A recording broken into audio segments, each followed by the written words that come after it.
Boa tarde a todos. Feliz domingo para vocês, a família, os amigos. É bom estarmos juntos, fazer uma paradinha especial no caminho, na semana, e estar na presença do Senhor. Que Deus seja hoje com cada coração, cada mente, cada família, e que Ele mesmo fique na família, na vida, no lar de cada um de nós. Boa tarde a todos, meus queridos irmãos, e realmente é uma alegria de compartilhar este momento com vocês, sabendo que Deus e o Espírito de Deus vai estar no coração de cada um. Então, nós estamos unidos porque o Espírito de Deus está em cada um de nós e nos nossos corações. Então, essa é realmente uma experiência transcendental maravilhosa, e a minha expectativa é que Deus fale a cada um de uma forma muito, muito especial. Que Deus abençoe, então, esta tarde. Boa tarde, irmãos. Sejam bem-vindos, em nome de Jesus.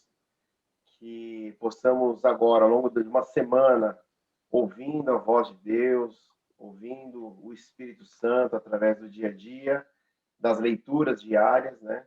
Então, agora, possamos, como igreja, estarmos atentos àquilo que Deus tem para nossas vidas. Deus abençoe. Boa tarde, irmãos. É muito bom novamente estar aqui com vocês. Em especial agora, né, depois de uma semana. Não sei como foi a semana de vocês, mas para mim foi uma semana um tanto quanto turbulenta. Então, durante essa semana, um dos versículos que ficou marcado para mim, eu gostaria de compartilhar com vocês, está em Filipenses 2. Ele vai do 1 até o 5, que diz o seguinte: há alguma motivação por estar em Cristo? Há alguma consolação que vem do amor? Há alguma comunhão no Espírito? Há alguma compaixão e afeição? Então, contemplem minha alegria, concordando sinceramente uns com os outros, amando-se mutuamente e trabalhando junto, com a mesma forma de pensar em um só propósito. Não sejam egoístas, e não tentem impressionar ninguém. Sejam humildes e considerem os outros mais importantes do que vocês. Não procurem apenas o próprio interesse, mas preocupem-se também com os interesses alheios. Tenham a mesma atitude demonstrada por Cristo Jesus. Para mim, realmente, isso pesou bastante na semana por conta de vários conflitos na semana. E Deus tem falado muito comigo através desses versículos e me deixou refletindo bastante, né, sobre as atitudes que eu preciso tomar no meu dia a dia para realmente me compadecer com meus companheiros e não acabar não me priorizando, né, e não querer o mal para eles. Então, agora eu gostaria de estar orando, né, por esse momento de culto e de louvor que vamos ter agora. Senhor Deus, realmente, Senhor, eu agradeço pelo Senhor ter nos dado todas as forças para termos conseguido passar por mais uma semana que, para alguns pode ter sido um pouco mais complicada, para outros nem tanto, mas realmente venho agradecer que o Senhor realmente tem cuidado de cada um de nós. Venho também pedir que o Senhor possa estar nos lembrando de aproveitar cada pequeno momento que realmente pode fazer o nosso dia melhor, mais agradável, que nós realmente possamos estar desfrutando desses pequenos momentos que podem realmente acabar mudando o nosso dia a dia, Senhor. Continue falando conosco, derruba todas as barreiras que podemos ter levantado durante essa semana sobre algum acontecimento que possa ter tido durante essa semana com algum de nós, Senhor. Então, realmente, nos deixe sensível ao seu toque, ao que o Senhor tem para falar conosco durante esse culto, Senhor. Continue conosco e fale com a gente. É por isso que eu oro e te entrego esse culto, esse louvor, no nome do Senhor Cristo Jesus. Amém. Amém. Que possamos entregar todas as coisas ao Senhor. E exatamente como nós acabamos, então, de entoar, de adorar ao Senhor, entendendo que o tempo por si, o tempo em si mesmo, ele não cura as feridas. E entendemos que espiritualmente, na verdade, o que cura é o sangue de Jesus. É o poder da cruz que é capaz, então, de nos remir E então é necessário entregarmos todas as coisas ao Senhor, né? E na sequência, então, a próxima canção disse que, declarando: Senhor, eu preciso de Ti, porque realmente o Senhor é o meu justo defensor, justo e fiel. Mas é interessante que, então, dentro desse contexto que acabamos de adorar ao Senhor, por que a gente parece que está vivendo num meio onde as pessoas estão tão tensas, tão aflitas? Eu não sei se você tem ido, talvez, a algum comércio, ao mercado, mas algumas vezes que eu tenho ido, eu tenho sentido as pessoas um pouco apreensivas, preocupadas, tensas, né? Tensas até mesmo na fila. Um sentimento de dor, um sentimento de falta de perdão, um sentimento de vingança parece que está atingindo as pessoas. Ou, né, você, dentro de todo esse pacote terrível, você talvez está vivendo ou conhece pessoas que vivem dentro de um universo de culpa e de autocomiseração. E também eu pergunto para você, por que parece que nós vivemos em tempos de tantos conflitos, então, de relacionamentos? E dentro desses conflitos de relacionamento, por que parece que as pessoas não conseguem aceitar, compreender, entender um pouco da sua individualidade? E acima, então, de todas essas coisas, essas crises, esses pontos, como que é o seu entendimento em relação a tudo isso e em relação à ressurreição, né? Como que elas estão relacionadas uma com as outras? É exatamente isso que eu gostaria de estar refletindo, meditando, então, com você, pensando talvez a gente dar uma certa sequência da semana anterior, onde nós celebramos, então, a Páscoa. Porque após um momento de falha, após um momento de decepção, após um momento de pecado, nós somos afetados no nosso coração e podemos, às vezes, ser dominados pela culpa ou por um desejo de vingança. Culpa e vingança. Naquele sentido de quando o desejo de justiça ele é colocado para alguém ser punido. E essa pessoa tanto pode ser você mesmo como outra pessoa, né? Então, dependendo dessa ótica.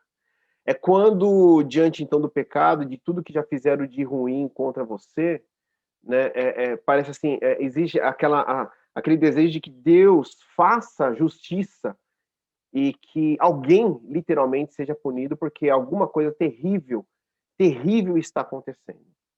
Então, injustiças você tem assistido, injustiças talvez você tenha sofrido, ou literalmente você tenha sido promotor de algumas coisas que não são legais.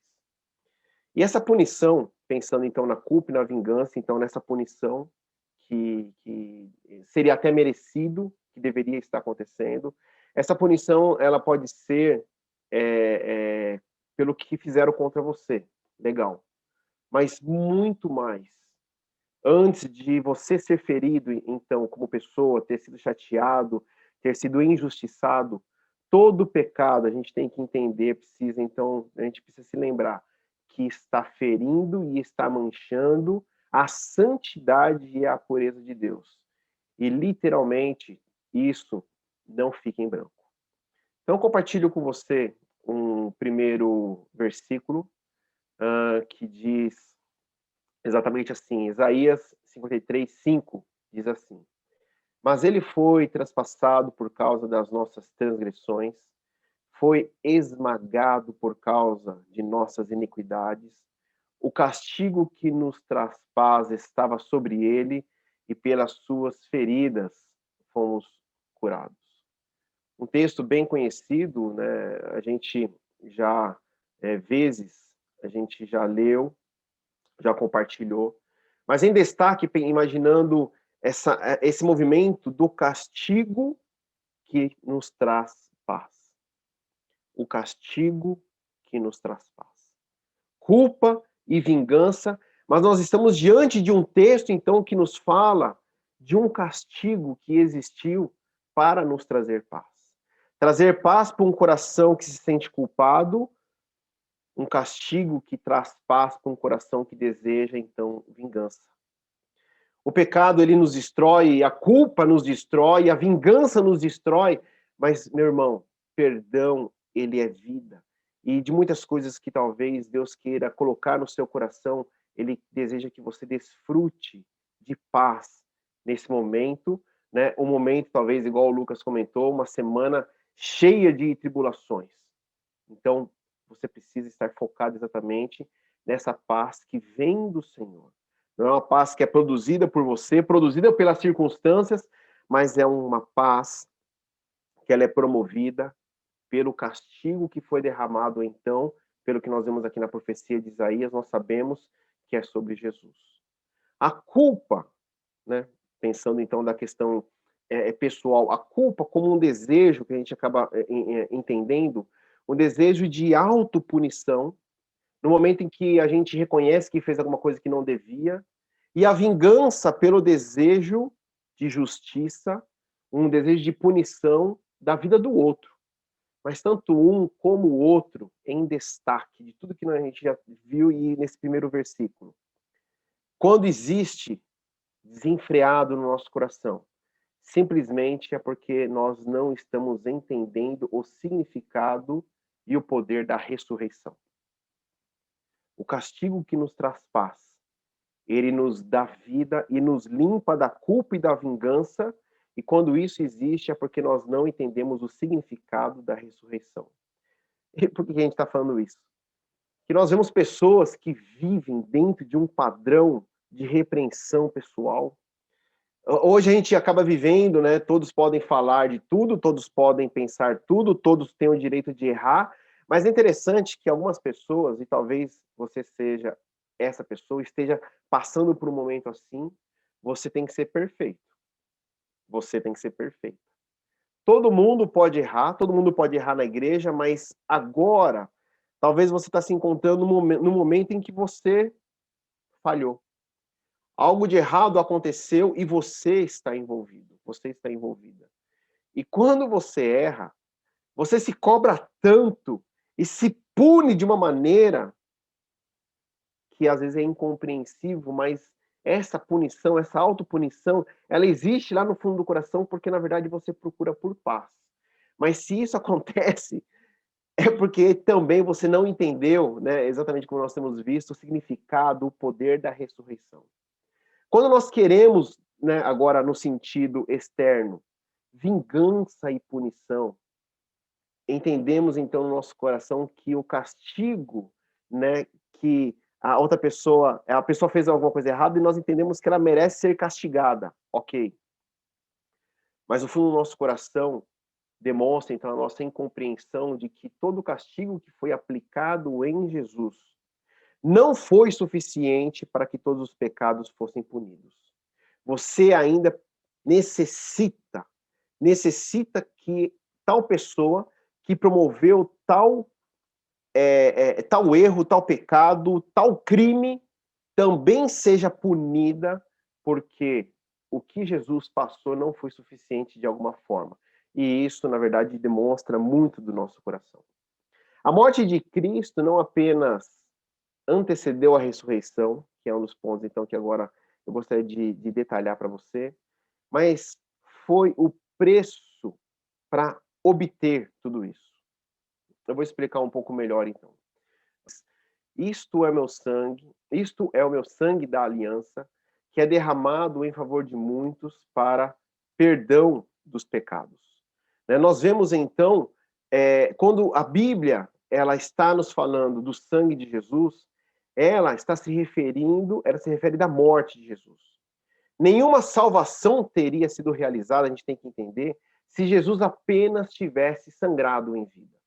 O seu sangramento, a sua dor, até a morte, é o que torna, então, esse sangue tão importante, tão essencial. A Bíblia diz que não apenas ele foi ressuscitado após derramar seu sangue, mas por derramar seu sangue. Isso acaba significando para a gente, eu gostaria de, então, que você pudesse entender esses princípios espirituais, o significado de que a morte de Cristo, ela foi tão plena, tão completa, tão perfeita, que a ressurreição é a sua própria recompensa. O castigo que nos traz a paz estava sobre ele.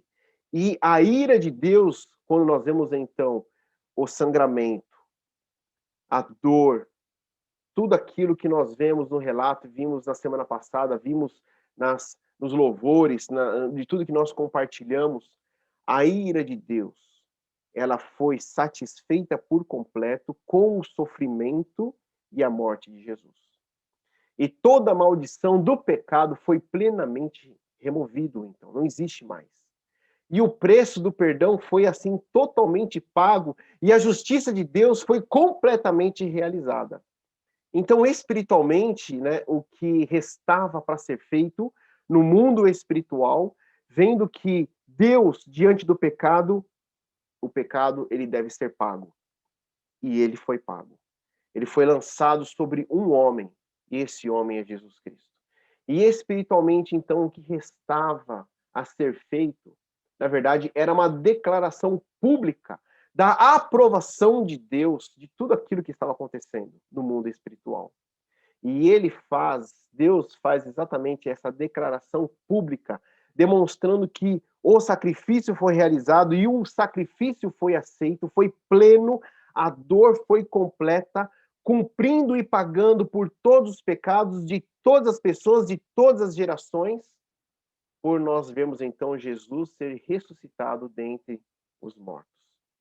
Por isso que também, né, nós vimos na semana anterior, né, esse texto, que então nos diz, né, lá em 1 Coríntios 15, 17. E se Cristo não ressuscitou, inútil é a fé que vocês têm e ainda estão em seus pecados. Existe sim uma maneira de nós estarmos presos nos nossos pecados, e essa seria se Jesus não tivesse ressuscitado. Seria uma forma de que nós olhássemos tudo que foi feito por Jesus e de alguma forma ele não tivesse sido vitorioso por completo. Ele não tivesse completado a sua missão, mas é ao contrário.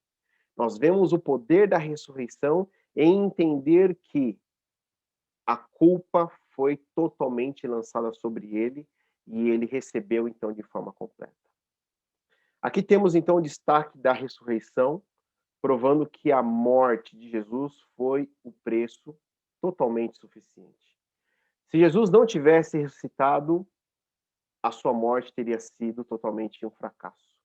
Deus não teria aceito o seu ato e nós ainda estaríamos perdidos nos nossos pecados. E aí vem a grande pergunta, lembrando daquilo que nós então falamos agora há pouco, de erro, de culpa, de vingança.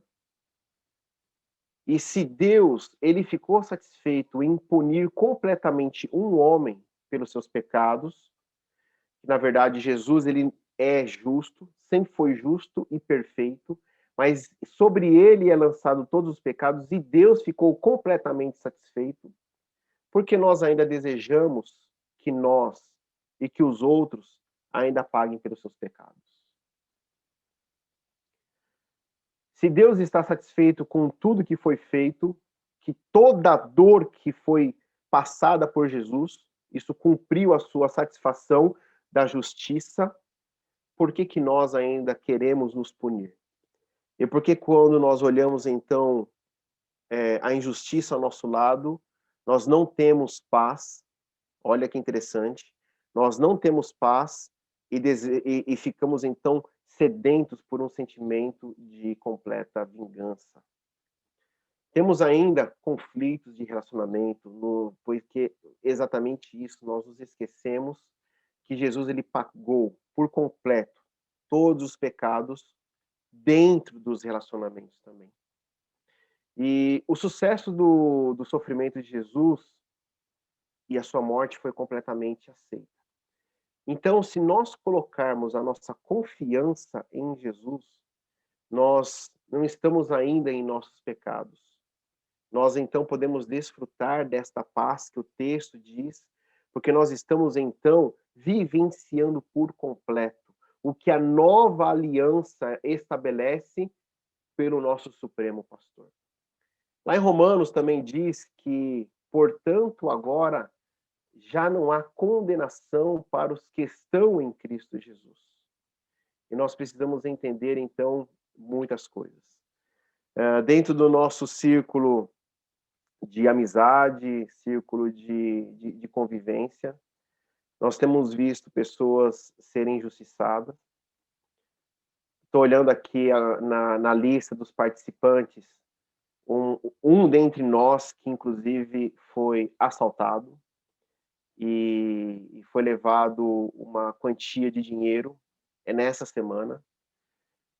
E quantas coisas acabam acontecendo com a gente, e quantos de nós, dentro talvez de tantos conflitos, mas o castigo que nos traz paz esteve sobre Jesus. Esse castigo foi aceito por Deus. Então, nós precisamos, desde agora, desfrutarmos desta paz. Se nós, de alguma forma, nós paramos de desfrutar esta paz, é porque, de alguma forma, nós queremos ainda assumir uma culpa ou punir pessoas pelas quais depende de Deus tratar. Depende de Deus estar atuando. E dentro de muitas coisas também, pensando um pouco até na questão da autocomiseração, né, de pessoas que a gente tem convívio, que a gente acaba aconselhando, existe um entendimento, às vezes, tão fraco de que nós somos indivíduos com tantas particularidades e que você é único.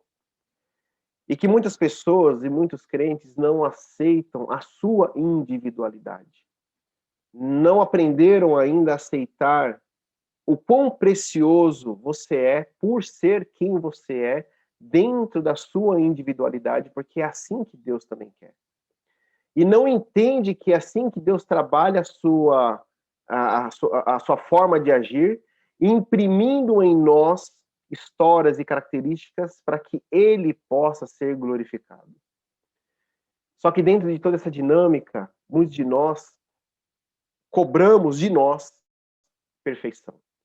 E você precisa entender que você não é perfeito.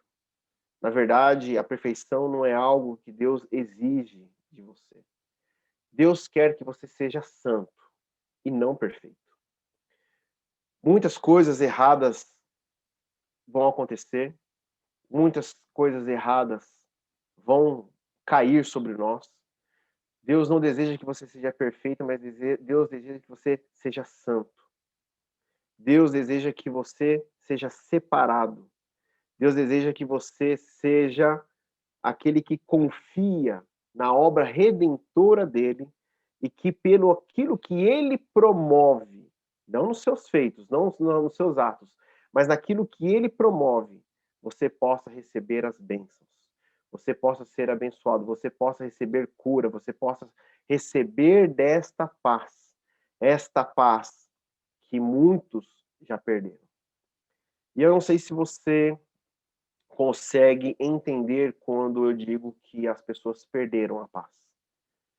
Porque é interessante que quando nós estamos vivenciando a paz, muitos acabam declarando que é quando nós estamos em nossas camas, confortavelmente, agasalhados, numa cama totalmente confortável e agradável. E quando, de repente, você é transferido, então, para dormir no chão, frio, úmido, cheio de barulho, ruído e insegurança, você rapidamente percebe, opa, mudou a situação. O meu contexto agora é totalmente outro. E quando nós estamos nesse ambiente agradável, é tão agradável, que muitos de nós, às vezes, se esquecem. Mas Deus, ele quer nos conduzir exatamente à plenitude de cada vez mais agradável desfrutar da sua paz. E se de alguma forma você tem perdido a sua paz, Deus quer estar restabelecê-la agora, nesse instante. Mas é necessário, então, como nós cantamos, não entender que o tempo cura as feridas, mas você tem que entregar esta situação ao Senhor. Você tem que entregar esse conflito ao Senhor. Você precisa entregar esta pessoa inserida talvez numa confusão que você está assistindo, entregue esta pessoa ao Senhor. Porque você sabe que se você confiar nele, muito mais ele fará. O Senhor é aquele que te guarda. O Senhor é aquele que defende você. É aquele que é justo e aquele que é fiel. Viva hoje esta paz. Viva hoje sem culpa. Viva hoje com a sua sede de justiça satisfeita diante daquilo que Jesus fez e que Deus Pai já está satisfeito. Mas, Cássio, então tem coisas que eu estou vendo de errado no mundo, então vai ficar por isso mesmo? Descanse em Deus. Ele está vendo. E é totalmente diferente quando então você pega o seu coração cheio de ira e explode em cima das pessoas, ou fica amargurado, ou com sede de vingança e começa a atacar as pessoas, ou sim, quando de forma correta você apresenta essa ira, essa justiça a Deus e fala: Senhor, que vontade de fazer coisas terríveis, mas o Senhor é justo. Em todo tempo o Senhor é bondoso. E só a tua ira, que é santa, pode promover a justiça verdadeira. Então eu entrego essa pessoa, eu entrego essa situação, eu entrego este caso ao Senhor. E se você fizer esta oração, verdadeiramente você encontrará a paz. Feche seus olhos. Vamos orar. Senhor, nós queremos nos apresentar diante do Senhor e abrir então o nosso coração, confessando a Ti que temos falhado tantas vezes. Olhamos as circunstâncias de uma forma tão rápida, tão superficial, tão imediata, e não entendemos muitas vezes os propósitos eternos, Senhor. Mas justamente porque a dor do nosso coração, ela está tão evidente. Esta injustiça, nos machucaram, nos agrediram, foram injustos conosco, retiraram coisas que nós lutamos tanto para adquirir, fizemos tanto e não fomos reconhecidos, fizemos tanto e tantas coisas nós reconhecemos que erramos. Mas diante de tudo aquilo, de todo o castigo que realmente é necessário ser aplicado, nós queremos te louvar porque o Senhor escolhe derramar sobre Jesus Cristo todo o castigo. Todo o castigo. Então, um castigo que nos traz a paz. Agora, realmente, nós entendemos que está aplicado sobre Jesus e nós queremos, pela fé, então, receber da tua paz. Em nome de Jesus, promova, Senhor, no teu tempo, a tua justiça sobre nossas vidas, pois nós entregamos todas as áreas da nossa vida ao Senhor. Todos os casos dos meus irmãos, que cada um estão passando aqui, por tantas situações, tantos contextos diferentes, mas que o Senhor seja aquele que se levanta em justiça, se levante mesmo para promover a tua boa obra, e a tua bênção assim seja de forma completa sobre cada um. E aqueles que talvez estão com o coração pesado, cheio de culpa, porque reconhecem que erraram, que possamos juntamente confessar os nossos pecados e reconhecer que o Senhor é aquele que nos limpa e nos purifica de toda injustiça. Receba a nossa adoração, receba, Senhor, esta nossa oração, pois nós fazemos em nome de Jesus. Amém.